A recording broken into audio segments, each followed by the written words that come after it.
Good morning, good morning, good morning, good morning, good morning, a very good morning to all. Good morning Raunak, Sunny, Rahul, Himanshu, Sandeep, Alok, Priya, Ramlal, Neeraj, Hrithik, Sandeep, Gaurav, Shyam, Deepika, Pawan, Nisha, Alok, Gauri, Sujita, Parul, Mayank, Shikha, Nidhi, Varsha, Palak, Shyam, Pinky, Sandeep, Dheeraj, Neeraj, Diksha, Diksha, Himanshu. क्या हाल चाल है भाई आप लोगों के? बढ़िया, फर्स्ट क्लास, शानदार जानदार, एकदम झकास। Good morning, good morning Satyendra, Menka, Shubhojit, Arpita, Rahul, Abhinav, Abhishek, Khushboo, Toofan, Toofan, Ashutosh, Maneka, Himanshu, विशाल। क्या बात है भाई, आज तो आप लोगों के पूरे पूरे नाम लिख कर आ रहे हैं भाई। तूफान कुमार, खुशबू यादव, सत्येंद्र कुमार, अभिषेक कुमार, हाँ, रौनक गोस्वामी, हाँ। कमेंट सिस्टम चेंज हो गया भाई, है। हाँ जी, कंप्लीट। आज तक तो सिर्फ आप लोगों का फर्स्ट नेम आता था, निशा यादव। बहुत सारे नाम आ रहे हैं और कमेंट्स की स्पीड भी बहुत तेजी से बढ़ गई है। अब इतने सारे कमेंट्स कैसे पढ़ पाएंगे हम? पहले तो स्क्रीन पर रुक रुक के कमेंट्स आते थे, हम पढ़ पाते थे उनको। लेकिन अब तो भाई साहब फ्लो है, कमेंट्स का झरना बह रहा है। हाँ जी, आप लोगों को नहीं पता चलेगा, हमें पता चल रहा है, क्योंकि हम देख पाते हैं ना कमेंट्स वाली स्क्रीन को, आप लोग नहीं देख पाते हो कमेंट्स वाली स्क्रीन को, है ना। आप लोगों को नहीं देखता, दिखाऊं कितनी तेजी से आप लोगों के कमेंट आ रहे हैं? आप लोग देखना चाहते हो अपने कमेंट्स को? चलो, मैं आप लोगों को आपके कमेंट्स दिखाता हूँ। उसके लिए हमें मोजिला फायरफॉक्स डाउनलोड करना पड़ेगा। चलो कोई बात नहीं, अभी दिखाते हैं आपको थोड़ी देर में आपके कमेंट्स।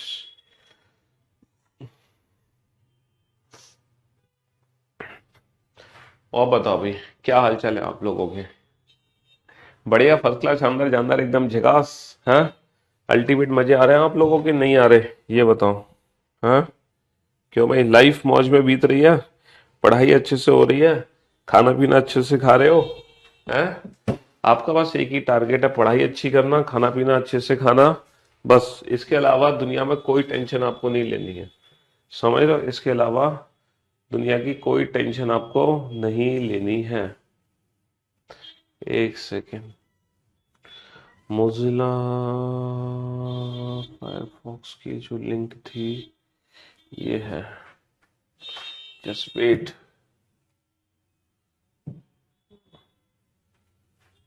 कहाँ गया?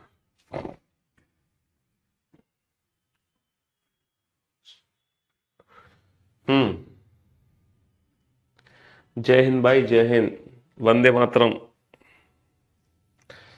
प्रैक्टिस सीट में क्वेश्चंस कम है, देखो प्रैक्टिस सीट्स में अपडेट करूंगा यार मैं। लाइफ ना बहुत बिजी चल रही है, बिल्कुल भी फुर्सत नहीं मिल रही, बिल्कुल भी समय हमें नहीं मिल रहा किसी भी चीज का, समझ रहे हो। जीवन बहुत बिजी है। तुम्हारी परेशानी हम समझ सकते हैं, वो सब हम करेंगे।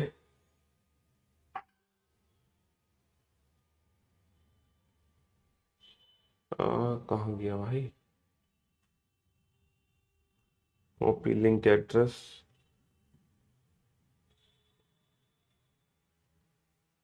पेस्ट।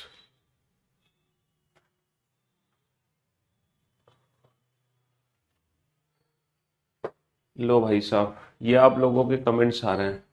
अब आप देख लो आप लोगों के कमेंट्स कितनी तेजी से आ रहे हैं। आज पहली बार पूरा नाम दिखाई दे रहा है, यूनिक 104 टोटल। हम्म।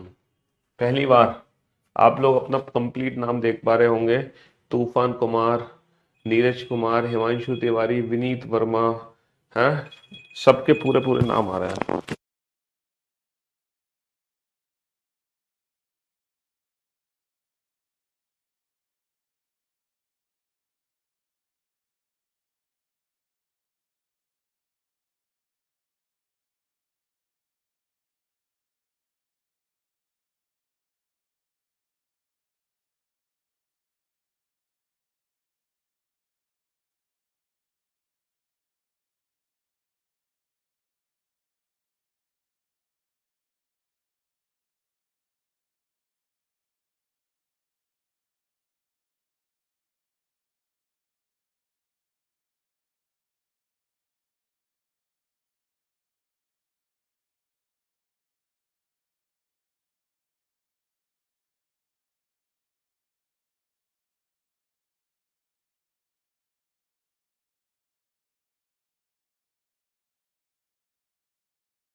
हाँ जी, मजा आ गया बेटा।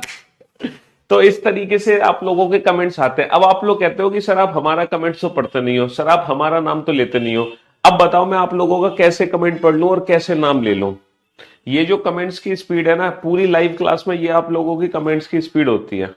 अब बताओ, अब तो आपको विश्वास हो गया ना कि सर वाकई में कमेंट्स, हर किसी बच्चे का कमेंट नहीं पढ़ सकते, हर किसी का नाम नहीं ले सकते, क्योंकि जो आपका कमेंट्स का फ्लो होता है वो इस तरीके से होता है। अब इस फ्लो में मैं कैसे नाम लूं आप लोगों का है भाई? अब सारे के सारे लिख दो, love you all, love you sir, है जय हिंद। अपने स्टेट का भी नाम लिख दो। हाँ जी, अंकित मीना, अंकित मीना, आनंद, मेरिका, तन्नु, हिमांशु तिवारी। देखो नाम तक नहीं पढ़ पा रहे हम आप लोगों का, इतनी स्पीड से आप लोगों के नाम निकल जा रहे हैं, नाम भी पढ़ने में दिक्कत हो जा रही है। तो ये कमेंट्स का फ्लो है करियर विल ऐप पर। तो इसीलिए अब आप लोग बार बार कमेंट्स करके ना हर टीचर को परेशान मत किया करो, है ना? आप समझ गए ना? आप लोग कहते हो ना कि सर मेरे कमेंट्स को रिप्लाई क्यों नहीं दे रहे सर, मैं सर 1 घंटे से कमेंट्स किए जा रहा हूं।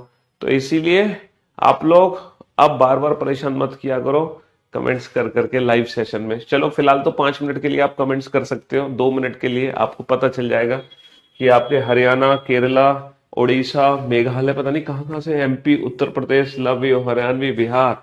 अरे वाह, मतलब पूरा भारत यहाँ पे मौजूद है। ईस्ट से लेके वेस्ट तक, पूरब से पश्चिम तक, उत्तर से दक्षिण तक है।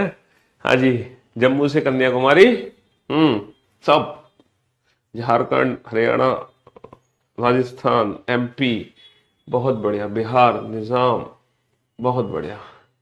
चलिए भाई, तो अब हम लाइव सेशन शुरू करते हैं। अब आप लोग इतने कमेंट्स मत करना बार बार, ठीक है?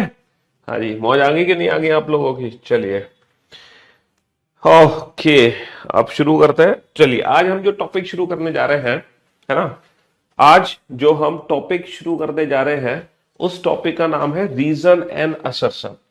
क्या नाम है भाई उस टॉपिक का? उस टॉपिक का नाम है रीजन एंड असर्शन। और ये जो टॉपिक है ये जीके जीएस का टॉपिक है। जीके जीएस समझ रहे हो? हाँ जी, ये जीके जीएस का टॉपिक है, रीजन एंड असर्शन, कारण और अभिकथन, कारण और अभिकथन। ठीक है, हाँ जी, ये जो टॉपिक आता है आपका, ये जनरल साइंस का टॉपिक है, लेकिन क्योंकि रीजनिंग में भी क्वेश्चन आ जाते हैं रीजन एंड असर्शन के, इसलिए ये क्वेश्चंस आप लोगों को कराए जाएंगे ताकि आप लोगों को पता चले कि एग्जाम में हमें ऑप्शंस को चूज कैसे करना है, बेस्ट ऑप्शन हम चूज कैसे करेंगे अभिकथन और कारण में, है? हम बेस्ट ऑप्शन कैसे चूज करें, इसको हिंदी में बोलते हैं हम, रीजन एंड असर्शन को हिंदी में बोलते हैं कारण, कारण और कारण और अभिकथन, कारण और अभिकथन। देखो एक टॉपिक हमने पढ़ा था कॉज एंड इफेक्ट। हम कौन कौन से टॉपिक कर चुके हैं बेटा? हम कर चुके हैं स्टेटमेंट अजम्पशंस, ठीक है, स्टेटमेंट अजम्पशंस, कथन और पूर्व धारणा, ठीक है। अजम्पशन से मिलता जुलता है स्टेटमेंट कंक्लूजन्स, ठीक है, कथन और निष्कर्ष जो हमने कल खत्म किया था, ठीक है। फिर हमने टॉपिक स्टेटमेंट आर्गुमेंट भी पढ़ा, कथन और तर्क। अच्छा, कथन और तर्क में क्या होता है? स्टेटमेंट आर्गुमेंट में एक एडवाइस हमसे ली जाती है, क्या हमें ऐसा करना चाहिए, तो हम उसके पीछे कारण बताते हैं कि हाँ ऐसा करो या फिर ना ऐसा मत करो। और वो जो हम रीजन आपको बता रहे हैं ना, वो हमें चेक करना होता है वो रीजन हमारा स्ट्रॉन्ग रीजन है या फिर वीक रीजन है, वो सॉलिड है ना, वो रीजन जो है हमारा सॉलिड है या फिर वो रीजन हमारा वीक है। और सॉलिड और वीक को पहचानने की ट्रिक मैंने आपको बताई थी कि कैसे हम आइडेंटिफाई करते हैं सॉलिड और वीक रीजन को, है ना। एक हमने टॉपिक पढ़ा था course of action. Course of action क्या था? प्रॉब्लम का सलूशन, ठीक है। समस्या तो है सबके साथ, प्रॉब्लम तो है सबके साथ, लेकिन नजरिए की है बात। तो यहां पर एक समस्या दी जाएगी हमें, फिर हमें कोर्स ऑफ एक्शन दिया जाएगा और हमें बताना होगा कि हमारा कौन सा कोर्स ऑफ एक्शन सही है, ठीक है, पहला सही है, दूसरा सही है। और वो सारे कोर्स ऑफ एक्शन सही होते हैं जो हमारे वास्तविक जीवन पर आधारित है, जो हमारे रियल लाइफ पर बेस्ड होते हैं। और फिर हमने एक टॉपिक पढ़ा cause and effect, cause and effect, कारण और परिणाम। और कारण और परिणाम से मिलता जुलता है रीजन एंड असर्शन। इन दोनों टॉपिक में थोड़ा सा फर्क है, मैं बताता हूं क्या फर्क है रीजन एंड असर्शन। आपको लग रहा होगा ये दोनों एक जैसे टॉपिक है। देखो कॉज एंड इफेक्ट जो टॉपिक है ना, वो हमारी सामाजिक, है ना, हमारे सामाजिक जीवन पर बेस्ड है, हमारी सोशल लाइफ पर बेस्ड है ना, जो हमारा समाज में जो हमारा समाज में गतिविधियां हो रही हैं, जिस तरीके से हम समाज में रह रहे हैं, जो समाज की समस्याएं हैं, है ना, है ना, जो हमारी बेसिक सामाजिक नॉलेज है, वो स्टेटमेंट और इफेक्ट यहाँ पे दिए जाते हैं कॉज एंड इफेक्ट में। तो हमें पता लगाना होता है कौन सी घटना पहले घटित हुई वो कारण, जो घटना बाद में घटित हुई वो परिणाम। लेकिन रीजन एंड असर्शन में जो टॉपिक होगा ना वो हमारे मतलब समाज से रिलेटेड तो होगा, लेकिन ये साइंस पर बेस्ड होगा। ठीक है, ये टॉपिक किस पर बेस्ड होगा? साइंस पर बेस्ड होगा, लॉजिक पर बेस्ड होगा। ठीक है, यहां पर दो अलग अलग कथन दिए जाएंगे, पहला कथन, दूसरा कथन। तो हमें ये बताना है कि इन दोनों कथन में से ये कारण है। असर्शन को हम बोल सकते हैं, परिणाम एक तरीके से बोल सकते हैं। ठीक है, पहले तो हमें ये चेक करना होगा कि ये दोनों स्टेटमेंट इंडिविजुअली ट्रू है कि नहीं है। ये दोनों स्टेटमेंट इंडिविजुअल ट्रू है कि नहीं। यहां पर जो दो स्टेटमेंट होते हैं बाय डिफॉल्ट उन दोनों स्टेटमेंट को सच माना जाता है, उन दोनों स्टेटमेंट को ट्रू माना जाता है। ठीक है, कॉज एंड इफेक्ट चैप्टर में जो दो स्टेटमेंट दिए जाते हैं, दोनों स्टेटमेंट को ट्रू मान लेते हैं हम, दोनों घटनाओं को सत्य मानकर ये हमें डिसाइड करना है कि इन दोनों में कारण क्या है, परिणाम क्या है ना, या फिर ये दोनों इंडिविजुअल इफेक्ट है। बाय डिफॉल्ट यहाँ पे जो दो स्टेटमेंट होते हैं दोनों ही ट्रू होते हैं। लेकिन यहां पर जो दो स्टेटमेंट आपको दिए जाएंगे ना, ए और बी, यहां पर तो हमें पहले यही डिसाइड करना है कि ये दोनों स्टेटमेंट ट्रू हैं या फिर दोनों स्टेटमेंट फॉल्स है। ठीक है, इंडिविजुअल स्टेटमेंट ही हम डिसाइड करेंगे कि ये ट्रू है या फॉल्स है। समझ रहे हो मेरी बात? हाँ जी। चलो, तो मैं आप लोगों को ना कुछ क्वेश्चंस कराता हूं, तब आपको समझ आएगा रीजन असर्शन में एक्चुअल में एग्जाम में किस तरीके से क्वेश्चन हमें देखने को मिलते हैं। और बहुत ही इंटरेस्टिंग क्वेश्चंस होंगे। पता है क्यों? क्योंकि साइंस से रिलेटेड ये टॉपिक है, और जो साइंस से रिलेटेड टॉपिक्स होते हैं, जो साइंस से रिलेटेड क्वेश्चंस होते हैं ना, वो बहुत इंटरेस्टिंग होते हैं। होते कि नहीं होते भाई? साइंस से रिलेटेड जितने भी टॉपिक्स होते हैं ना वो बहुत इंटरेस्टिंग होते हैं। ठीक है, हाँ जी। जैसे कि ये क्वेश्चन आपके सामने है, यहाँ पर दो कथन दिए हुए हैं, कथन ए और कथन बी। ठीक है, ये तो है हमारा असर्शन, ये तो दिया हुआ है हमारा असर्शन, असर्शन यानी कि अभिकथन, और ये दिया हुआ है रीजन यानी कि कारण। तो पहले तो आप ये चेक करो कि ये दोनों स्टेटमेंट इंडिविजुअल ट्रू है या इंडिविजुअल फॉल्स है, और अकॉर्डिंग टू दिस हमें बेस्ट ऑप्शन चूज करना है। तो इस टॉपिक में ना हमें बेसिकली ना बेस्ट ऑप्शन चूज करना है। अजम्पशन टॉपिक बेटा हम बहुत दिन पहले ही निपटा चुके हैं, समझ रहे हो? अजम्पशन टॉपिक तो हम बहुत दिन पहले ही निपटा चुके हैं, तो तुम बहुत लेट हो। अगर आज अजम्पशन की आप बात कर रहे हो तो आप बहुत लेट है, बहुत late. You are very late जी।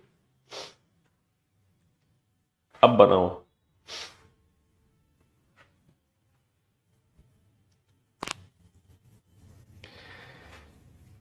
ये बताओ, we feel comfortable in hot and humid climate.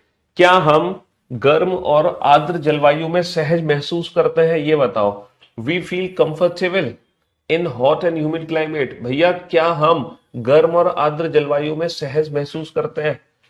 हाँ, ये बताओ, ये कथन सत्य है या असत्य है, ये ट्रू है या फॉल्स है, ये बताओ। We feel comfortable in hot and humid climate, क्या हम गर्म और आर्द्र जलवायु में सहज महसूस करते हैं? सर ये कथन ही असत्य है, बिल्कुल गलत है। जब ह्यूमिडिटी होती है तो हम कंफर्टेबल महसूस नहीं करते हैं। ह्यूमिडिटी में तो हमारा जो शरीर है ना वो चिपकने लगता है ना। हमारा शरीर क्या होता है? चिपक। भैया जब बारिश पड़ती है तो ह्यूमिडिटी बढ़ जाती है, और जब उमस, जिसको हिंदी में हम कहते हैं उमस हो रही है बहुत ज्यादा, तो जितनी ज्यादा ह्यूमिडिटी होती है, जितनी ज्यादा उमस होती है, उतना ही हमारा शरीर क्या होता है? चिपकने लगता है। तो ये जो स्टेटमेंट है ये फॉल्स स्टेटमेंट है, ये जो स्टेटमेंट है ये फॉल्स स्टेटमेंट है। अच्छा, स्वीट नहीं, sweat. Sweat evaporates faster in humid climate. क्या जो आर्द्र जलवायु में पसीना तेजी से वाष्पित होता है, क्या ये बात सच है कि ह्यूमिड क्लाइमेट में, है ना, ह्यूमिडिटी, जब जितनी ज्यादा ह्यूमिडिटी होती है तो पसीना उतनी जल्दी इवोपरेट हो जाता है? ये बात सच है? सर ये बात भी बिल्कुल गलत है, क्योंकि जितनी ज्यादा ह्यूमिडिटी होती है पसीना उतना ही शरीर से चिपकने लगता है। कहते हैं ना चिपचिप वाली गर्मी पड़ रही है, तो यानी कि उस समय ह्यूमिडिटी बहुत ज्यादा होती है। तो बेटा पसीना इवोपरेट नहीं होता, स्वेट इवोपरेट नहीं होता, चिपकने लगता है। तो ये स्टेटमेंट भी क्या है? ये स्टेटमेंट भी हमारा फॉल्स स्टेटमेंट है। अब आप बताओ इन दिए गए ऑप्शन में से कौन सा बेस्ट ऑप्शन आप चूज करोगे? है सर ए और आर दोनों सत्य हैं, ये ऑप्शन चूज नहीं कर सकते। ए और आर दोनों सत्य हैं, ये ऑप्शन चूज नहीं कर सकते। ए सत्य है लेकिन आर असत्य है, ये ऑप्शन चूज नहीं कर सकते। ए असत्य है लेकिन आर सत्य है, ये भी ऑप्शन चूज नहीं कर सकते। यहां पर हम जो ऑप्शन चूज करेंगे वो करेंगे both A and R are false, A और आर दोनों ही असत्य हैं। तो ये है रीजन असर्शन के क्वेश्चंस। इस तरीके से हमें बेस्ट ऑप्शन चूज करना है, समझ रहे हो। चलो, शिमला दिल्ली की तुलना में ठंडा है, क्या ये बात सच है कि जो शिमला है वो दिल्ली की तुलना में ठंडा है? Shimla is colder than Delhi, Shimla is colder than Delhi, क्या ये बात सही है भैया? Shimla is colder than Delhi, sir ये बात तो बिल्कुल सही है, Shimla is colder than Delhi, ये बात बिल्कुल सत्य है। शिमला भैया दिल्ली की तुलना में ठंडा है, शिमला में बर्फ पड़ती है, दिल्ली में आज तक बर्फ नहीं पड़ी। Shimla is at higher altitude at compare to Delhi, क्या शिमला बेटा दिल्ली की तुलना में अधिक ऊंचाई पे है? सर ये बात भी बिल्कुल सत्य है कि शिमला जो है अधिक ऊंचाई पे बसा हुआ है, पहाड़ों पर हिल स्टेशन है बेटा, शिमला हिल स्टेशन है ना। तो ये दोनों ही बात सत्य है। इसका मतलब तीन ऑप्शन हटा दो, तीन ऑप्शन हटा दो। अब हमें ना ए और बी में से कोई एक ऑप्शन चूज करना है।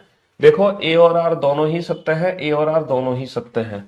अब ये बताओ लेकिन आर ए की सही व्याख्या नहीं है, ये कह रहे हैं कि आर ए की सही व्याख्या नहीं है। कहने का मतलब है क्या जो शिमला दिल्ली से ज्यादा ठंडा वास्तव में इसीलिए क्योंकि शिमला अधिक ऊंचाई पर है? क्या यही कारण है शिमला के ठंडा होने के पीछे? जी हाँ बिल्कुल, एग्जैक्टली यही कारण है जिसकी वजह से शिमला ठंडा है। जो चीज पृथ्वी, जो चीज समुद्र स्थल से जितना ऊपर जाएगी वो उतनी ही ठंडी होती जाएगी। आपको पता है ना कि अर्थ जो सरफेस है, अर्थ सरफेस सबसे ज्यादा हीट है अर्थ सरफेस पे, और हम जितना ऊपर उठते चले जाएंगे, मतलब हालांकि हम है तो अर्थ सरफेस पर ही, लेकिन अर्थ में भी है ना जो सी लेवल है, सी लेवल से हम जितना ऊपर उठते चले जाएंगे हम उतना ही ठंडा महसूस करते चले जाएंगे। पता है ना आपको, अंतरिक्ष में बेटा बर्फ जम जाती है, अगर तुम अंतरिक्ष में बिना सूट के घूम लिए तो एकदम जम जाओगे, अकड़ जाओगे, अकड़, है ना। हाँ जी, तो ये बात बिल्कुल सच है। तो यानी कि ऑप्शन ए चूज करेंगे हम, ए और आर दोनों सत्य है, आर ए की सही व्याख्यान है, बिल्कुल सच बात है। चलिए साहब, नेक्स्ट नेक्स्ट। हाँ जी, इस क्वेश्चन को चेक करो, ये सारे साइंस के क्वेश्चन हैं, है ना। आपको क्वेश्चंस देखने को मिलेंगे साइंस के, इसमें रीजनिंग का कोई काम नहीं है। ये आपकी बेसिक साइंस की नॉलेज, जी के जीएस की जो आपकी बेसिक नॉलेज है ना, ये उसी नॉलेज पर बेस्ड है। इन इन क्वेश्चंस में मैं आपकी मदद नहीं कर सकता। कहीं आप सोचो कि सर पीयूष सर हमारी मदद करेंगे हमें बताने में कि शिमला ठंडा है कि गर्म है, बेटा ये तो जीके पर बेस्ड क्वेश्चंस है, ये तो आपकी अपनी बेसिक नॉलेज है। मैं तो सिर्फ आपको ऑप्शंस को चूज करना बता रहा हूं कि ऑप्शंस कैसे चूज करना है। घरेलू गैस सिलेंडर में रिसाव का पता लगाया जा सकता है, बिल्कुल सही बात है, ये बात बिल्कुल सत्य है भैया। जैसे ही घर का सिलेंडर लीक होता है, जैसे ही गैस लीक होती है, तुरंत पता चलता नहीं चलता कि कहीं से भैया गैस लीक हो रही है। और ये इसीलिए भी अगर गैस लीक का पता ना चले ना तो कितने हादसे डेली हो जाए, तो इसीलिए गैस लीकेज का पता चल जाता तुरंत। उसमें ऐसी चीज मिलाते हैं हम जिससे ना गैस लीक होने, जैसी गैस लीक होती है उसकी स्मेल हमें आ जाती है। LPG has a strong smell, ये स्टेटमेंट फॉल्स है बेटा। एलपीजी की अपनी कोई स्मेल नहीं होती है, एलपीजी की स्मेल नहीं होती है। एलपीजी में इथाइल मरकैप्टन मिलाते हैं, इथाइल मरकैप्टन। इथाइल मरकैप्टन आपने देखा है कैसा होता है? मैं आपको दिखाने की कोशिश करता हूं, शायद ये होता है एथिनॉल, नहीं ये तो एथिनॉल है। इथाइल मरकैप्टन है मेरे पास, हाँ इथाइल मरकैप्टन। जो इथाइल मरकैप्टन होता है ना वो मिलाते हैं हम, किस में मिलाते हैं, किस में मिलाते हैं? एलपीजी में, जिसकी वजह से वो स्मेल करती है। तो इसका जो आंसर है वो है A is true but R is false, A is true but R is false. LPG की, है ना, एलपीजी की कोई स्मेल नहीं होती, ठीक है, स्मेल होती है इथाइल मरकैप्टन की। जो हमें स्मेल आती है ना वो इथाइल मरकैप्टन होता है, उसकी स्मेल हमें आती है। LPG has a no smell. C2H5SH, ethyl mercaptan का फॉर्मूला बताया बच्चे ने, C2H5SH, C2H5SH। तो बेटा यही है फिर तो, ये फिगर सही है इथाइल मरकैप्टन की, यही फिगर होगी ना फिर तो इथाइल मरकैप्टन की। क्यों भाई, ये रहा, क्या बता रहे हो तुम? C2H5, C2H5, देखो ये रहा कार्बन, ये कार्बन तुम्हें दिखाई दे रहा है, एक कार्बन दो कार्बन, ये दो कार्बन है तो ये हो गया C2। और हाइड्रोजन तुम्हें दिखाई दे रहा है, हाइड्रोजन एटम, ये रहे हाइड्रोजन, ये एक हाइड्रोजन, ये हाइड्रोजन है, एक हाइड्रोजन, दो हाइड्रोजन, तीन हाइड्रोजन, चार हाइड्रोजन, पांच हाइड्रोजन, C2, फिर हो गया H5, है ना, कार्बन से पांच हाइड्रोजन एटम जुड़े हुए हैं, और ये सल्फर है, इसको तो आप जानते हो बहुत अच्छे से, ये सल्फर है, सल्फर पीले रंग का होता है, ठीक है, ये हो गया S, और सल्फर के साथ भी एक हाइड्रोजन बॉन्ड जुड़ा हुआ है, सल्फर के साथ ये रहा हाइड्रोजन, ठीक है, तो बिल्कुल सही कहा आपने, यही फॉर्मूला है इथाइल मरकप्टन का, ठीक है, इसको एथेनॉल भी कहते हैं, शायद इसका IUPAC नेम था, IPUS क्या था, IUPAC ऐसी कुछ नेम होता था ना केमिस्ट्री में 12th क्लास में, IUPAC नेम, ऐसी कुछ नेम होते थे शायद, तो वो फॉर्मूला है इसका शायद, C2H5SH, C2H5SH, ये चीज मिलाते हैं हम LPG के अंदर, है ना। हाँ जी, हाँ जी, चलिए साहब, भारत महंगाई की समस्या से जूझ रहा है, IUPAC नेम, हाँ IUPAC नेम है सही, एथेनॉल, बिल्कुल सही कहा, IUPAC नेम है एथेनॉल, हाँ जी। चलिए, भारत महंगाई की समस्या से जूझ रहा है, बिल्कुल सही बात है, भारत तो भैया महंगाई की समस्या से जूझ ही रहा है, क्या करें।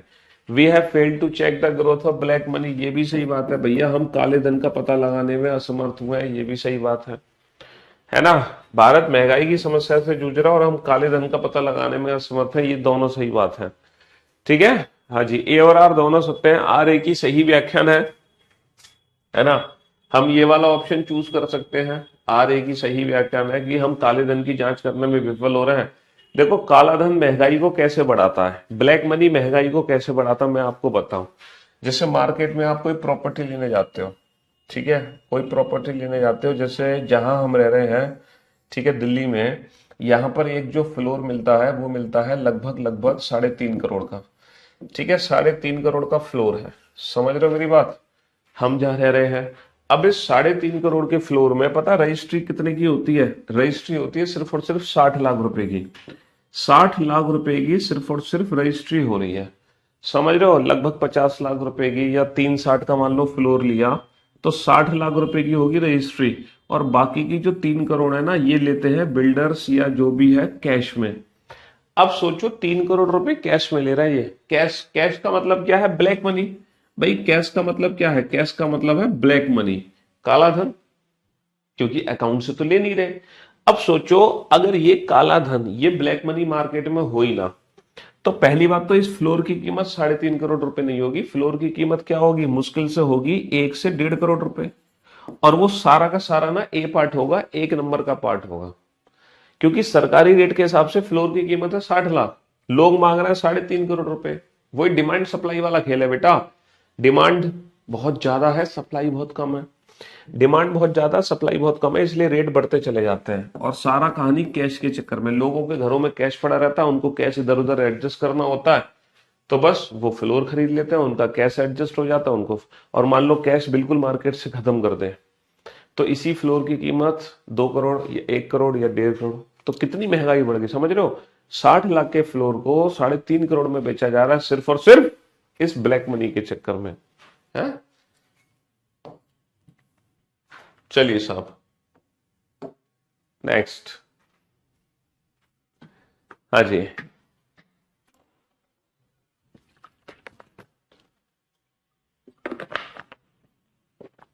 इस चैप्टर के इस, अरे एनालिटिकल रीजनिंग के कोई नोट्स थोड़ी बनाने थे, इसके कोई नोट्स नहीं बनाने, हाँ जी।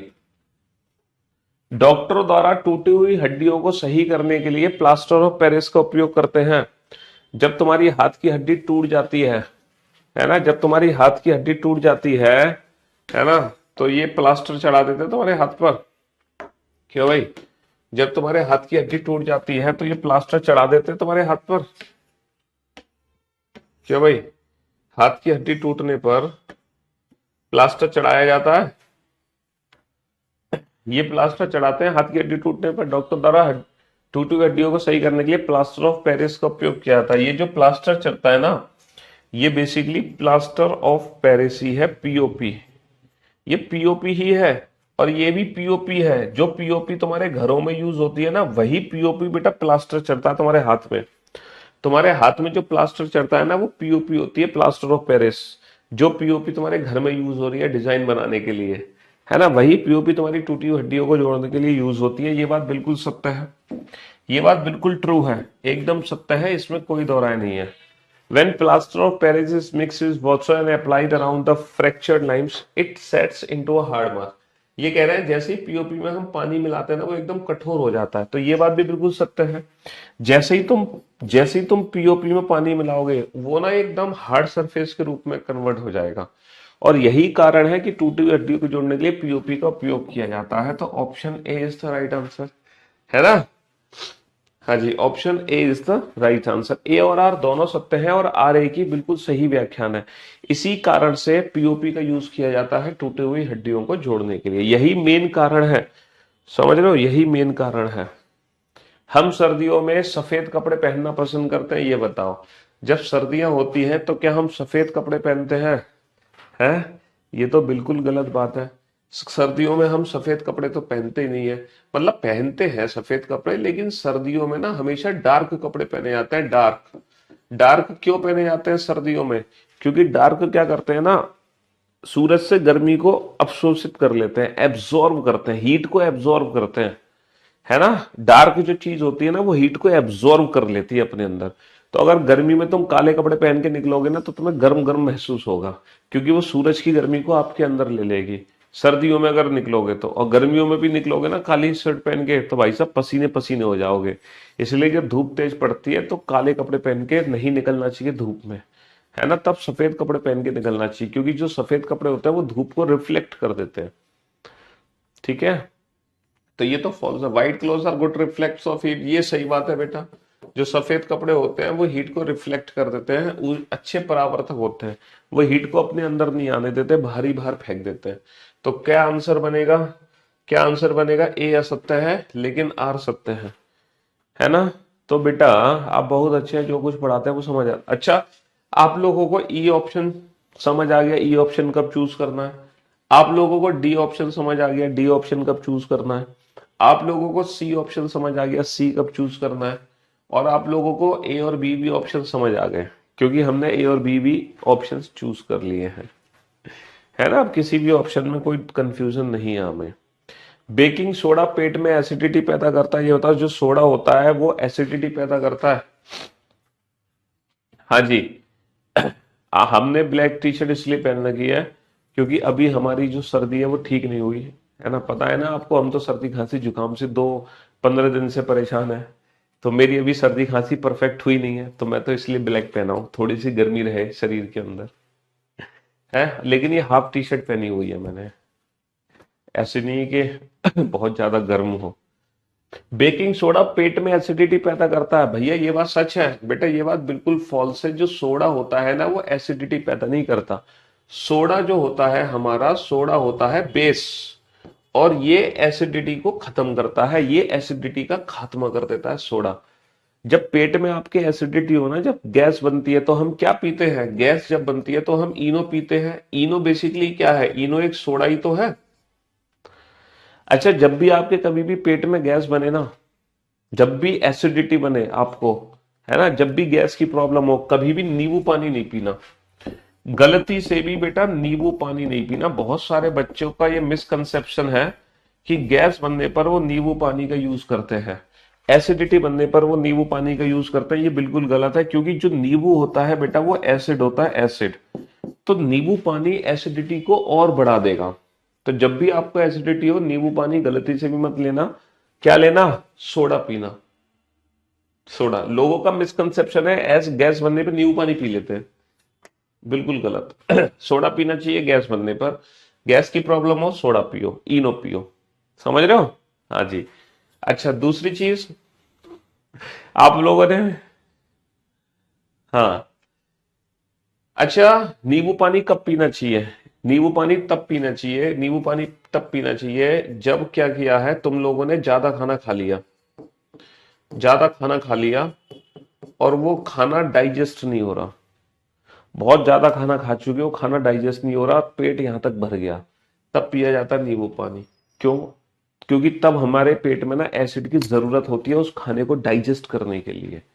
तो नींबू पानी पियोगे तो एसिड बढ़ जाएगा, तो फिर खाना डाइजेस्ट हो जाएगा। तो नींबू पानी खाने को डाइजेस्ट करने के लिए है, ना कि गैस को रिमूव करने के लिए। गैस को रिमूव करने के लिए सोडा होता है। कोल्ड ड्रिंक कभी नहीं पीना चाहिए। कोल्ड ड्रिंक बेटा मतलब बहुत ही रेयरली पिया करो। जैसे जब मजबूरी हो बहुत ज्यादा तभी कोल्ड ड्रिंक पियो। साल में, महीने में, 6 महीने में एक आध बार, वो भी आधा गिलास बस। कोल्ड ड्रिंक वास्तव में, है ना, टॉयलेट क्लीनर है। Cold drink is equivalent to toilet cleaner. तो कोल्ड ड्रिंक मत पिया करो बिल्कुल भी, बहुत बेकार चीज है। बेकिंग सोडा, हम भी जब छोटे थे तो हम सोचते थे यार क्यों कोल्ड ड्रिंक के लिए मना करते हैं, इतनी तो अच्छी चीज है कोल्ड ड्रिंक, पता नहीं क्यों लोग कोल्ड ड्रिंक के लिए मना करते हैं। लेकिन जब हमारी उम्र बढ़ी तब हमें पता चला एक्चुअल में कोल्ड ड्रिंक के कितने साइड इफेक्ट हैं, क्योंकि जब हमने खुद झेला उसको तब पता चला, है ना। इसीलिए baking soda is alkaline. Baking soda क्षारीय, ये बात बिल्कुल सच है कि जो बेकिंग सोडा है वो हमारा क्षारीय होता है, वो एल्कलाइन होता है। ठीक है, हाँ जी। तो कौन सा ऑप्शन आएगा बेटा, कौन सा ऑप्शन आएगा? A is false but R is true. A is false बेटा, इनो भी रोज नहीं पीना चाहिए। इनो भी ना बहुत रेयरली पीना चाहिए, मजबूरी में।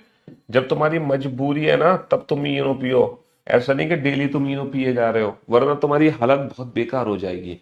ये तो मजबूरी में पीना चाहिए इनो। हम्म, हाँ जी। मसाला सोडा पियो, वो बहुत अच्छी चीज है। हाँ जी। When common salt is kept open, it absorb moisture from the air। बेटा जब हम आम नमक को खुला रख देते हैं तो यह हवा से नमी को अवशोषित कर लेता है। आप लोग जानते ही हैं, है ना।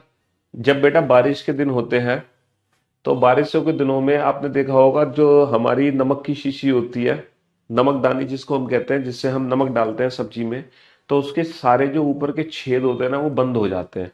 उनमें ना नमक चिपक जाता है ना। नमक क्या हो जाता है, सील जाता है, नमक में सीलन आ जाती है ना। सारे छेद उसके नमकदानी के बंद हो जाते हैं ना, जो नमक की शीशी होती है। कब? गर्मी के दिनों में, मतलब सॉरी बरसात के दिनों में, है ना। तो ये बात बिल्कुल सच है, ये बात बिल्कुल सच है कि अगर नमक को खुला रख दो तो वो क्या हो जाता है, एकदम सील जाता है। ठीक है। Common salt contains magnesium chloride. आम नमक में मैग्नीशियम क्लोराइड होता है। देखो वैसे तो जो हमारा नमक होता है वो होता है सोडियम क्लोराइड NaCl। दुनिया जानती है कि सोडियम क्लोराइड होता है नमक, लेकिन इस सोडियम क्लोराइड में मैग्नीशियम क्लोराइड भी होता है। इस सोडियम क्लोराइड में मैग्नीशियम क्लोराइड होता है MgCl2 हो गया शायद फॉर्मूला मैग्नीशियम क्लोराइड का, if I am not wrong. ठीक है, अगर गलत हो तो करेक्शन कर लेना खुद ही। आम नमक में, ठीक है, NaCl में मैग्नीशियम क्लोराइड की इम्प्योरिटी होती है, इम्प्योरिटी। बेटा एकदम परफेक्ट NaCl हमें नहीं मिलता है, इसमें MgCl2 और भी कुछ इम्प्योरिटीज होती हैं। और यही इम्प्योरिटीज हैं जो वाटर को एब्जॉर्ब करती हैं, कहां से, एटमॉस्फेयर से। इन्हीं इम्प्योरिटीज की वजह से नमक में सीलन आ जाती है। बेटा ये वाटर को एब्जॉर्ब नहीं करता, NaCl के वाटर से कोई रिएक्शन नहीं है। वाटर की जो रिएक्शन है वो मैग्नीशियम क्लोराइड से है।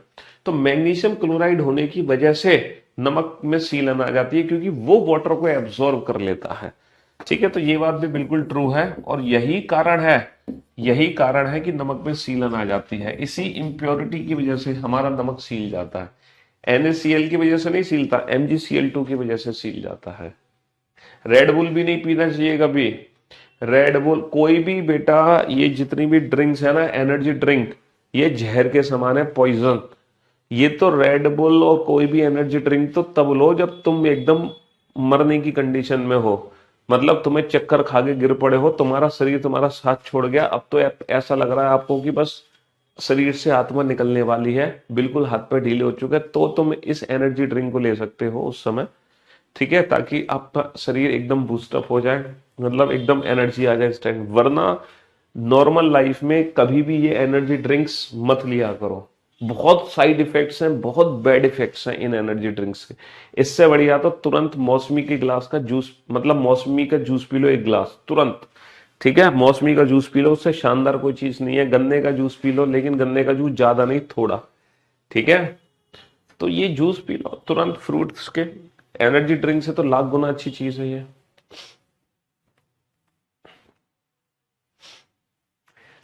Science special batch by Piyush Varshney sir.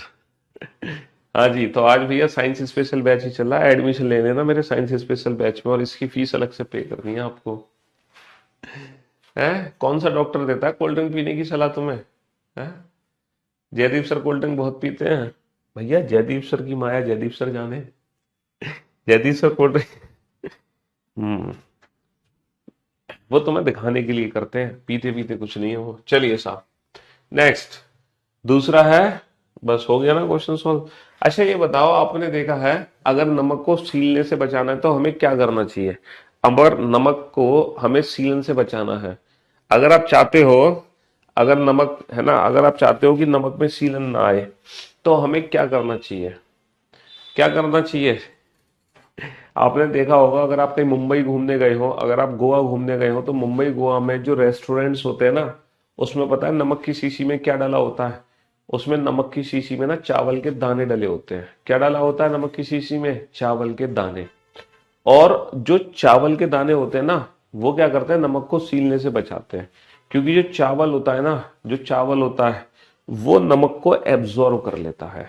चावल जो है वो पानी को एब्जॉर्व कर लेता है, सॉरी, जो राइस के दाने होते हैं ना वो पानी को एब्जॉर्व कर लेते हैं, तो नमक को सीलने से बताते हैं। आपने देखा होगा मुंबई में, गोवा में जो रेस्टोरेंट्स होते हैं उसमें नमक की शीशी में चावल के दाने मिले रहते हैं। तो आज के बाद अगर आपके घर में भी ये दिक्कत आए ना, नमक सीलने की प्रॉब्लम हो, तो उसमें थोड़े से चावल के दाने मिला देना। एक बच्चा कह रहा पुट इनटू टाइट कंटेनर। हाँ, टाइट कंटेनर पे तो सिलिका का पैकेट, हाँ सिलिका का पैकेट भी देखो मॉइस्चर को एब्जॉर्ब करता है, इसलिए सिलिका आपने देखा होगा शूज में या कहीं किसी में, लेकिन वो खाने की चीज में नहीं डालेंगे ना उसको, इस चक्कर में। बिरयानी के साथ कोल्ड ड्रिंक अच्छी लगती है, क्यों? बिरयानी के साथ नींबू पानी नहीं ले सकते तुम? नींबू पानी लेके देखो, सोडा लेके देखो, है मसाला सोडा पियो कोल्ड ड्रिंक की जगह। हाँ, अब तुम डोमिनोज जा रहे हो, पिज्जा हट जा रहे हो, तो वहां आपकी मजबूरी पड़ जाती है पिज्जा के साथ कोल्ड ड्रिंक पीना। लेकिन ये जो पिज्जा बर्गर है, ये तो साल 6 महीने में एक आध बार की कहानी है, तो साल 6 महीने में एक आध बार तो पी सकते हो। हम्म, है ना? हाँ जी, साल 6 महीने में मम्मी खुश हो जाएंगी बेटा, मम्मी को पहले से पता होगी ये बात। पूछ के देखना, मम्मी को ये बात पहले से पता होगी कि नमक को सीलने से बचाने के लिए नमक की शीशी में चावल के दाने डाल सकते हैं हम एक आध। हम्म, कार्बन डाइऑक्साइड में वृद्धि से ध्रुवीय बर्फ पिघल जाएगी। बेटा CO2, जैसे जैसे CO2 आपको पता है ना, CO2 में बहुत गर्मी होती है, बहुत हीट होती है। जो कार्बन डाइऑक्साइड होता है उसमें बहुत ज्यादा हीट होती है, आप लोग जानते हैं बहुत अच्छे से, है ना? CO2 में सबसे ज्यादा हीट होती है? कैसे पता? मतलब आपने, मैं बताऊं लाइफ का एग्जाम्पल, कैसे पता चलेगा CO2 में सबसे ज्यादा हीट होती है, गर्मी होती है? आप लोग ठंड में जब रजाई ओढ़ के सोते हो, है ना, तो जो तुम्हारी सांसें बाहर निकल रही हैं, तुम CO2 बाहर छोड़ रहे हो, तो बेटा उसमें कितनी गर्मी आपको महसूस होती है? गरम गरम सांसें लगती है ना आपको अपनी, है?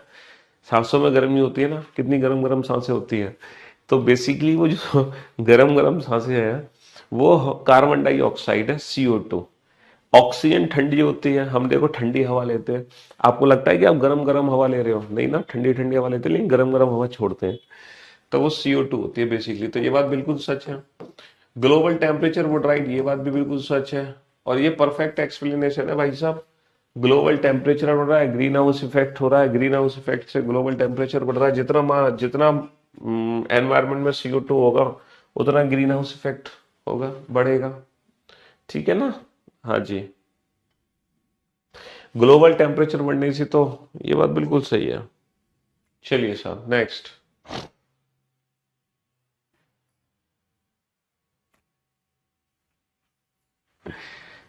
जब कोई शरीर पूरी तरह से या आंशिक रूप से तरल में डूबता है तो उसमें वजन की कमी महसूस होती है। देखो बिल्कुल सही बात है, तुमने लाइफ में एग्जाम्पल किए होंगे, जब तुम किसी बॉल को पानी में डुबोते हो, है ना, या किसी भी चीज को पानी में डुबा रहे होते हो, तो वो हल्की महसूस होने लगती है ना आपको। जब हम किसी भी चीज को पानी में डिप कर रहे होते हैं तो वो हमें हल्की महसूस होने लगती है, और ऐसा लगता है कि नीचे से कोई फोर्स हमें लगा रहा है। हम जितना किसी चीज को पानी में डुबोते हैं उतना ही पानी का प्रेशर नीचे से लगता है ना, तो चीज हमें हल्की महसूस होने लगती है। बिल्कुल सही बात है।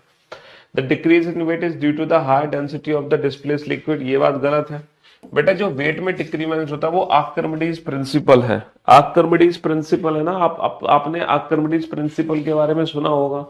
सुना है कि नहीं सुना आपने आर्किमिडीज प्रिंसिपल के बारे में? है क्यों भाई?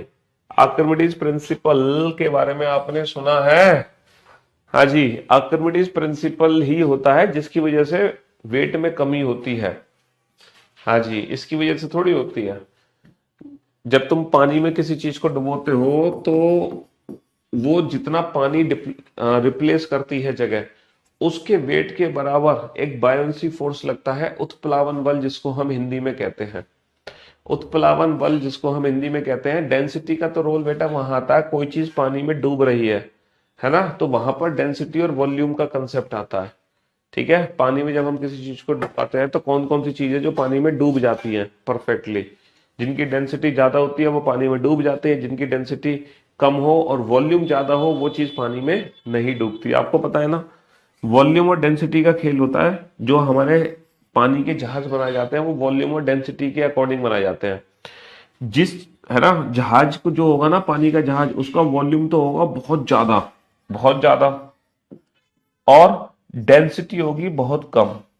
ठीक है, डेंसिटी होगी कम, पानी से कम होगी डेंसिटी, और वॉल्यूम होगा बहुत ज्यादा, तो वो चीज पानी में डूबेगी नहीं, है ना। लेकिन अगर किसी चीज की डेंसिटी आप ज्यादा कर दो, वॉल्यूम कर दो कम, तो वो चीज पानी में डिप हो जाएगी।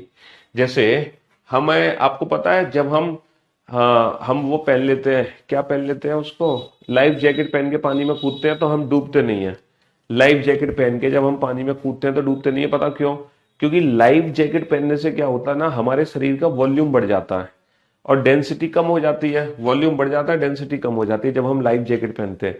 आपने देखा होगा गांव में बच्चे क्या करते हैं, यहां पर ना पानी की बोतल बांध लेते हैं। गांव में आपने देखा होगा बच्चे क्या करते हैं, पानी की बोतल बांध लेते हैं अपने हाथों में और तालाब में कूद जाते हैं, छोटे छोटे बच्चे, है ना। तो पानी की बोतल बांधने से क्या होता है, उनके शरीर का वॉल्यूम बढ़ जाता है और डेंसिटी कम हो जाती है। वॉल्यूम डेंसिटी इनवर्सली प्रोपोर्शनल होते हैं ये, तो इसलिए वो पानी में डूबते नहीं है। हाँ, है ना।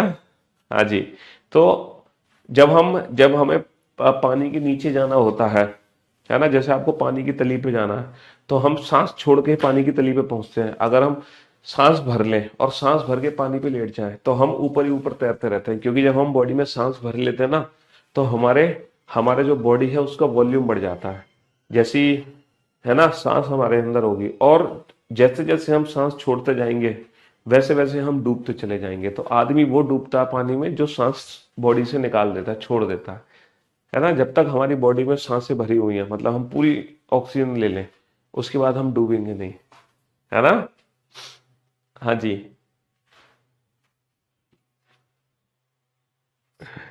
बफेलो क्यों नहीं डूबती है? बफेलो की तुमने वो देखा, वॉल्यूम देखा है जानवरों का, कितना वॉल्यूम है, कितनी बड़ी बफेलो होती है। और सारे जो जानवर होते हैं ना बाय डिफॉल्ट तैरना जानते हैं। सारे जानवर बाय डिफॉल्ट तैरना जानते हैं, उनको सबको तैरना आता है।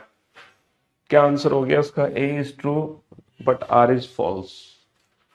A is true but R is false. हम्म,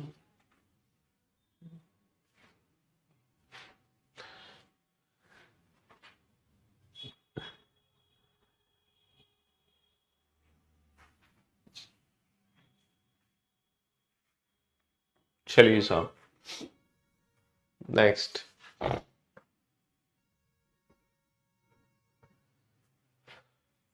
भारत में ज्यादा से ज्यादा किसान खेती से जबरन बाहर होते जा रहे हैं। गई भैंस पानी में। भारत में ज्यादा से ज्यादा किसान खेती से जबरन बाहर होते जा रहे हैं, ये बात बिल्कुल सच है।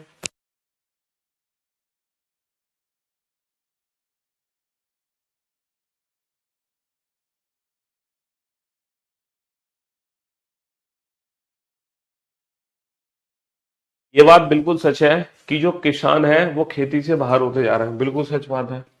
ठीक है, there land base is getting smaller. और ये भी बात सच है कि उनका जो भूमि आधार है वो छोटा होता जा रहा है। भैया देखो, पहले किसान करते थे 100 बीघा में खेती, मान लो अब कर रहे हैं 10 बीघा में खेती। उनमें जमीन ही नहीं बच रही है, जमीन ही नहीं बच रही है लोगों को किसानी के करने के लिए, इसीलिए वो खेती से बाहर होते जा रहे हैं। बिल्कुल सच बात है और परफेक्ट एक्सप्लेनेशन है। लोगों के पास जमीनें खत्म होती जा रही हैं। सेफ्टी जो फ्यूज होते हैं, आपने सेफ्टी फ्यूज देखा है? सेफ्टी फ्यूज आपने कभी कटआउट लगाया है? पहले ना कटआउट यूज होते थे, आपका जो बिजली का बोर्ड होता था, आपने शायद देखा होगा कि देखिए ना उसमें ना कटआउट यूज होते थे। कॉइन की बेटा डेंसिटी ज्यादा होती है ना, सॉलिड होता है कॉइन। जो भी चीज सॉलिड होगी उसकी डेंसिटी ज्यादा होगी, वॉल्यूम कम हो जाएगा, सीधी सी बात है। जो चीज खोखली होगी उसका वॉल्यूम ज्यादा होगा और डेंसिटी कम होगी। खोखली चीज की डेंसिटी कम होती है, वॉल्यूम ज्यादा होता है। सॉलिड चीज की डेंसिटी ज्यादा होती है, वॉल्यूम कम होता है। इसलिए सॉलिड चीज डूब जाती है तुरंत, खोखली चीज नहीं डूबती है ना। हाँ, तो सेफ्टी फ्यूज आपने देखे हैं? सेफ्टी फ्यूज कटआउट कभी लगाया आपने? बड़े बड़े कटआउट लगते थे और उस कटआउट में ना एक वायर होता था, सेफ्टी फ्यूज जिसको बोलते हैं। वो कह रहे हैं वो उच्च गलनांक वाले तत्व का बना होता है, उसका हाई मेल्टिंग पॉइंट होता है। ये बात बिल्कुल फॉल्स है। जो सेफ्टी फ्यूज होता है ना, उनका जो मेल्टिंग पॉइंट होता है ना वो बहुत लो होता है, लो। पता है लो मेल्टिंग पॉइंट किस लिए होता है? क्योंकि जरा सा भी हीट अगर उसमें से बहने लगे, जैसे ही करंट की मात्रा बढ़ेगी उस वायर में तो हीट बढ़ेगी, और जैसे हीट बढ़ेगी वो वायर ब्रेक हो जाएगा, और जैसे ही ब्रेक होगा लाइट अपने आप कट जाएगी। जो एमसीवी नीचे गिर जाती है शॉर्ट सर्किट होते ही, उसमें क्या होता है, हीट बढ़ जाती है। जैसे ही शॉर्ट सर्किट होता है करंट की मात्रा ज्यादा हो गई, जैसे ही करंट ज्यादा हो गई वो अपने आप एमसीवी नीचे गिर जाती है ना। कॉपर का वायर होता है ऑफ लो मेल्टिंग पॉइंट। देखो ये होते हैं सेफ्टी फ्यूज। हम्म ये होते हैं सेफ्टी फ्यूज,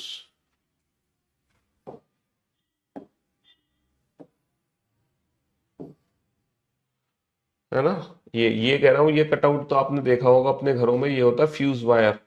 ये वायर जा रहा होता है, जो कॉपर का वायर होता है, ये लो मेल्टिंग पॉइंट का होता है ना। ये भी फ्यूज होते हैं हमारे, है ना, ये भी फ्यूज होते हैं। ये सब फ्यूज वायर होते हैं। ये कटआउट होता है जो घरों में लगाते हैं हम, है ना। तो safety protect against damage caused by the excessive electric current, ये बात बिल्कुल सच है कि जो सेफ्टी फ्यूज होते हैं हमें एक्सेसिव करंट से बचा लेते हैं। तो A is false but R is true. A is false but R is true. But R is true. A is false but R is true. एक गर्म उष्ण दिवस में भी खुले तालाब का पानी ठंडा होता है। अच्छा ये बताओ, ये किस किस को मालूम है? कौन कौन कूदा है तालाब में? किस किस के गांव में तालाब है? कौन कौन अपनी भैंसों के साथ तालाब में कूदा है? कौन कौन है जो अपनी भैंसों के साथ तालाब में कूदा है? अजी sir, you have too much science knowledge. अरे भैया, कोई हमें ज्यादा नॉलेज वॉलेज नहीं है, बस थोड़ी बहुत ज्ञान है हमारे अंदर, और क्या है। Completing syllabus from VOD, you are amazing. शुक्रिया, थैंक यू सो मच। आप तो सर अल्टीमेट।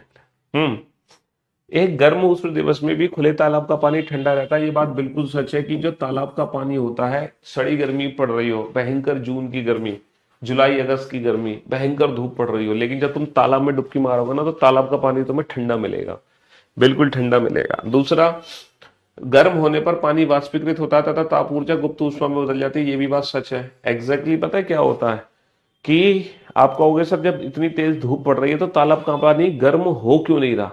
एग्जैक्टली होता यह है कि जैसे तालाब है ना, और उस तालाब में पानी भरा हुआ है, तालाब में पानी भरा हुआ है, ठीक है, खुले तालाब होते हैं।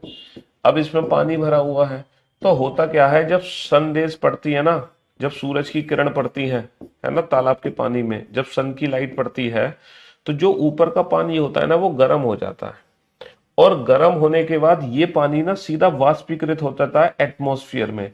तो गरम गरम जो पानी होता है ना ऊपर की लेयर पे, वो तुरंत की तुरंत वाष्पीकृत होता रहता है, वो तुरंत की तुरंत क्या होता है, वाष्पीकृत होता रहता है एटमॉस्फेयर में, तुरंत की तुरंत जाने लगता है ना। होता क्या है कि जो हमारी हीट एनर्जी है वो लेटेंट हीट में बदल जाती है, हीट एनर्जी गुप्त ऊष्मा में बदल जाती है बिना बॉइलिंग किए।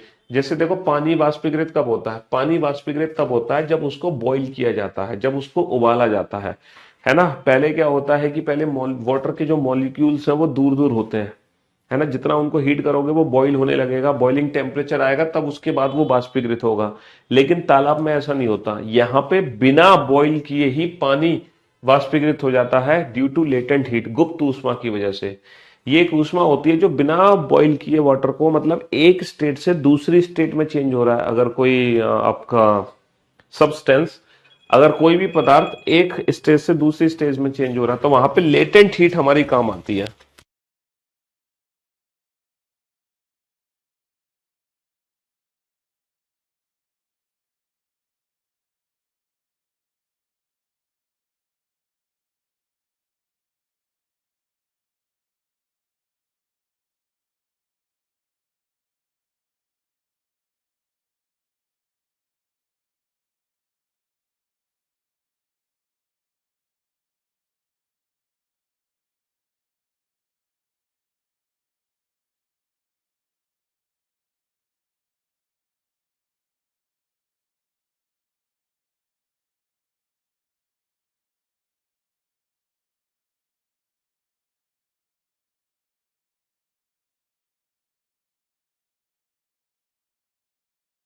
हाँ जी, बताओ। Evaporation course cooling effect. चलिए नेक्स्ट क्वेश्चन पे चलो। आज हमें ऐसा लग रहा है क्यों प्यूसर आज से रीजनिंग के साथ साथ साइंस भी पढ़ाना स्टार्ट कर दिए हैं। हाँ बेटा, मिक्स प्रैक्टिस कभी कराएंगे एनालिटिकल रीजनिंग की, अपने यूट्यूब चैनल पे कराएंगे तुम्हें। अपने यूट्यूब चैनल पे सबको मिक्स करा देंगे एक दिन, चिंता मत करो। अपने यूट्यूब चैनल पर मैं करा दूंगा बढ़िया।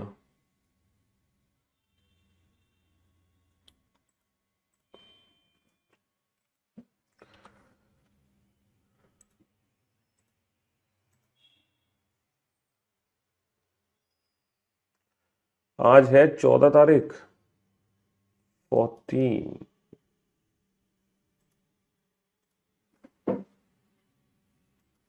हाँ जी,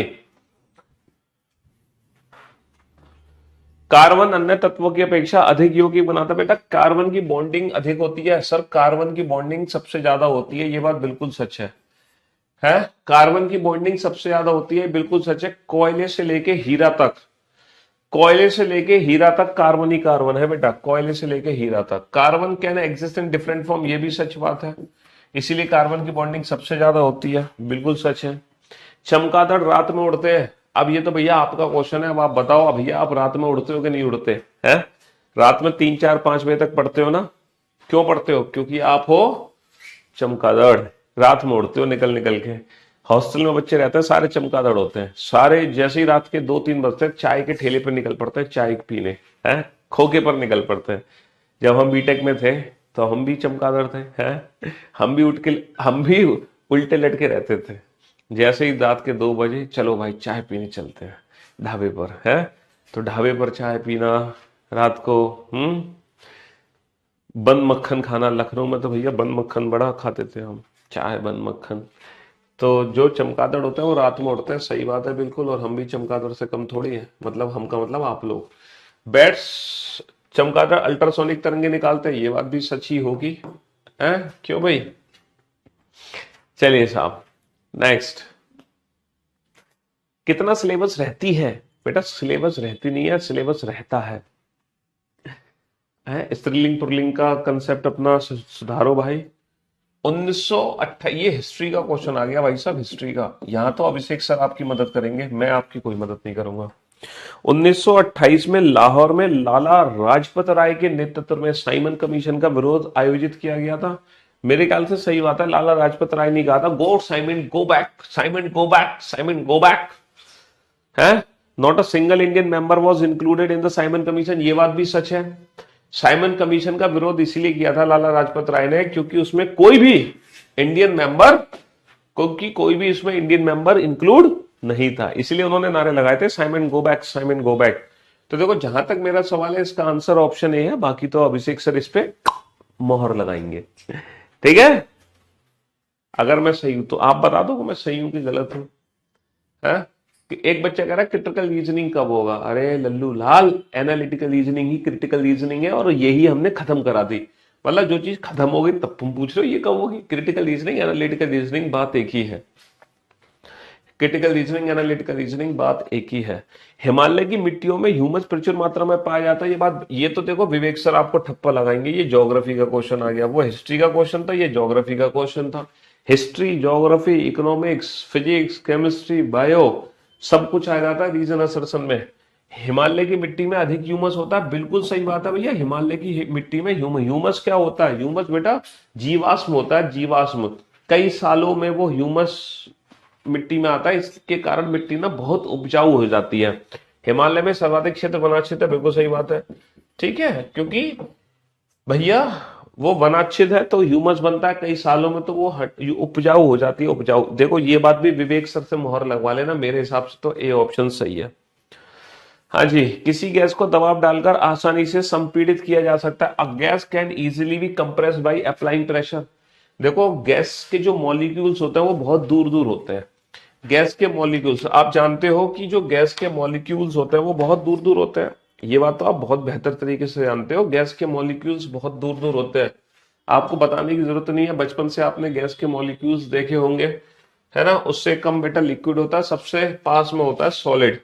तो जो एटम्स बेटा बहुत दूर दूर होंगे उसको हम आसानी से कंप्रेस कर सकते हैं, आसानी से कंप्रेस कर सकते हैं, बिल्कुल सही बात है ना। ये बिल्कुल सही स्टेटमेंट है। Since the inter particle space between gases are very large, ये भी बिल्कुल सही बात है ना भैया। उनके बीच में स्पेस बहुत ज्यादा होता है, इसीलिए उनको आसानी से हम कंप्रेस कर सकते हैं, है ना। इसीलिए हम उसको आसानी से कंप्रेस कर सकते हैं।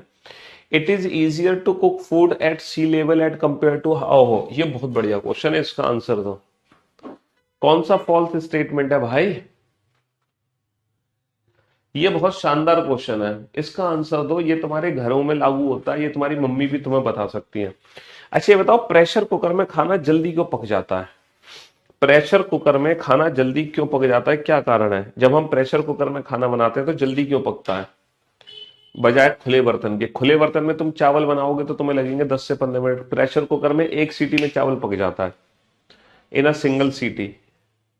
प्रेशर कुकर में प्रेशर बहुत ज्यादा होता है, प्रेशर कुकर में प्रेशर बहुत ज्यादा होता है, हाई प्रेशर। और जितना ज्यादा प्रेशर होगा, बॉइलिंग पॉइंट क्या होगा बेटा? जितना ज्यादा प्रेशर होगा बॉइलिंग पॉइंट, मेरे हिसाब से क्या होता है, प्रेशर के अकॉर्डिंग बॉइलिंग पॉइंट बढ़ जाता है। प्रेशर बढ़ेगा तो बॉइलिंग पॉइंट भी बढ़ेगा। मतलब जो चीज 100 डिग्री सेल्सियस पे उबल रही है प्रेशर कुकर के अंदर, वही चीज मान लो 150 डिग्री सेल्सियस पे बॉईल हो रही है। तो अगर कोई चीज 150 डिग्री, है ना, कोई चीज अगर 150 डिग्री सेल्सियस पे बॉईल हो रही है तो वो कितनी सारी हीट ले रही है? 150 डिग्री के बराबर की हीट ले रही है। तो जितना ज्यादा प्रेशर बढ़ता है उतना ज्यादा boiling point decrease of water. नहीं नहीं नहीं नहीं, बॉइलिंग पॉइंट डिक्रीज नहीं होता, बॉइलिंग पॉइंट इंक्रीज होता भाई, बॉइलिंग पॉइंट इंक्रीज होता है।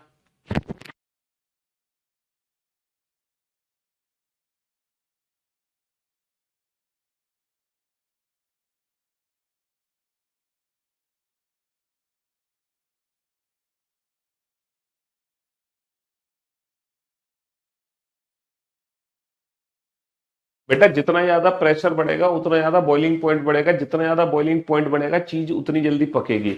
मतलब एक चीज पक रही है 100 डिग्री सेल्सियस पे और एक चीज पक रही है 100 डिग्री सेल्सियस पे, तो कौन सी चीज जल्दी पकेगी? सर जो 100 डिग्री सेल जो 150 डिग्री सेल्सियस पे पक रही है वो जल्दी पकेगी, ये देर में पकेगी।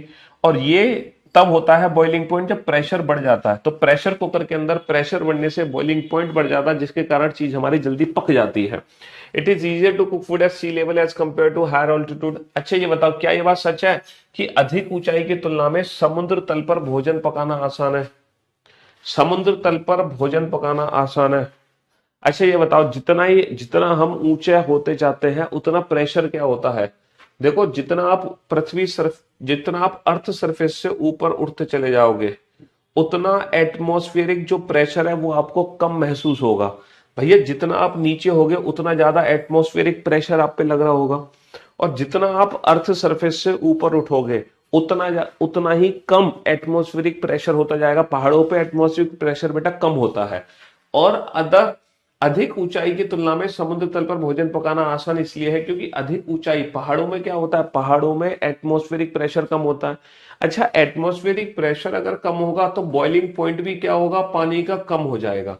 तो ऊंचाई पे बॉइलिंग पॉइंट कम है, तो पहाड़ों पे बेटा मैगी बनने में 2 मिनट नहीं लगते, पहाड़ों पे मैगी बनने में लगते हैं 20 मिनट।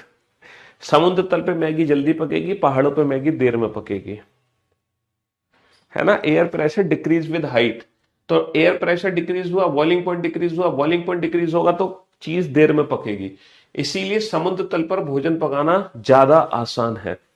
ठीक है। The boiling point of water increases at high altitude, अधिक ऊंचाई पर पानी का क्वथनांक बढ़ जाता, नहीं नहीं, अधिक ऊंचाई पर तो पानी का क्वथनांक घट जाता है, घट। मजा आ गया बेटा आज तो तुम्हें साइंस पढ़ के, हैं? जब कोई ठोस पिघलता है तो उसका तापमान समान रहता है, जब कोई ठोस पिघलता है तो बिल्कुल सही बात है भैया, ठोस जब पिघलेगा ना, when a solid melts its temperature remains the same. हाँ ये बात बिल्कुल सच है, सॉलिड का टेम्परेचर सेम रहता है, द हीट, क्योंकि वो लेटेंट हीट का इसमें चक्कर आता है, गुप्त ऊष्मा का उपयोग कणों के बीच आकर्षण बल पर काबू पाकर अवस्था को बदलने में होता है। सही बात है, क्योंकि जो हीट आप दे रहे हो ना, हीट, उस हीट में क्या हो रहा है, उसके जो एटम्स है ना, पास पास थे लिक्विड के, वो दूर दूर हो गए बस। समझ रहे हो, मतलब वो सॉलिड के पास थे लिक्विड में, वो दूर दूर हो गए, तो वो सारी हीट वहां पे खर्च हो गई, तो टेम्परेचर नहीं बढ़ेगा, टेम्परेचर नहीं बढ़ेगा। समझ रहे हो? हाँ जी, टेम्परेचर सेम रहता है उस समय, उस स्टेज पे। तो इसी के साथ आज की सेवा हुई समाप्त। मुलाकात करते हैं कल आप लोगों से। Love you guys, love you all, take care, good bye. आज साइंस की क्लास खत्म।